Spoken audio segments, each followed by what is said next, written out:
উত্তর 24 পরগনার বাগদায় বাজিতপুর স্কুলের ছাত্রীকে শ্লীলতাহানির অভিযোগ শিক্ষকের বিরুদ্ধে। গ্রেপ্তার করা হয়েছে স্কুলের ইংরেজি শিক্ষককে। আক্রান্ত ছাত্রীর অভিযোগ, স্কুলে যোগ দেওয়ার পর থেকেই ছাত্রীদের সঙ্গে কুরুচিকর আচরণ করত ধৃত শিক্ষক। ওই সে নতুন এসেছে স্কুলে আর সেই সব ছাত্রীদের গায়ে ব্যাগ টাচ করছে, তার জন্যই আমরা এইসব করছি। শিক্ষককে ঘিরে বিক্ষোভ দেখান অভিভাবকরা, তাকে আটকে রাখা হয়।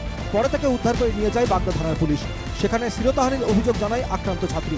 এরপর অভিযুক্ত শিক্ষককে গ্রেপ্তার করে পুলিশ। অভিযুক্তের বিরুদ্ধে ব্যবস্থা নেওয়া হবে বলে জানিয়েছেন স্কুলের প্রধান শিক্ষক। ছাত্রছাত্রীরা মানে নবম শ্রেণী এবং অষ্টম শ্রেণীর কয়েকজন ছাত্রী আমার কাছে অভিযোগ করেছে। সে বিষয়ে আজকেও ওরা সেই বিষয়ে অভিযোগ করেছে। এই বিষয়ে আমরা বিদ্যালয়ের পক্ষ থেকে পুলিশকে জানিয়েছি। পুলিশকে জানিয়ে পুলিশ দ্রুততার সহিত সেই ব্যবস্থা গ্রহণ করছে।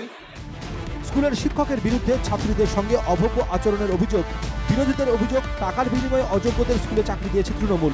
শাসক দলের মদতে তারা এখন বেপরোয়া হয়ে গিয়েছে। আসলে এই যে যুগে না, এত অযোগ্য শিক্ষক, যারা প্রকৃত শিক্ষায় শিক্ষিত না হয়ে যারা টাকার বিনিময়ে চাকরি পেয়েছে, তারা মনে করেছে এটা করলে কোনো ব্যাপার না।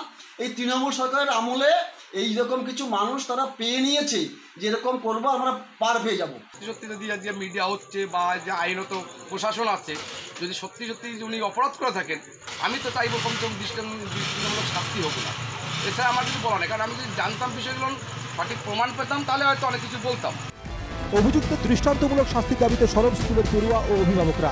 তাদের আরও দাবি, স্কুলে যাদের নিয়োগ করা হচ্ছে তাদের ঠিকমতো যাচাই করে নিয়োগ করা হোক। বাগদা থেকে দীপ বিশ্বাসের রিপোর্ট, NKTV বাংলা।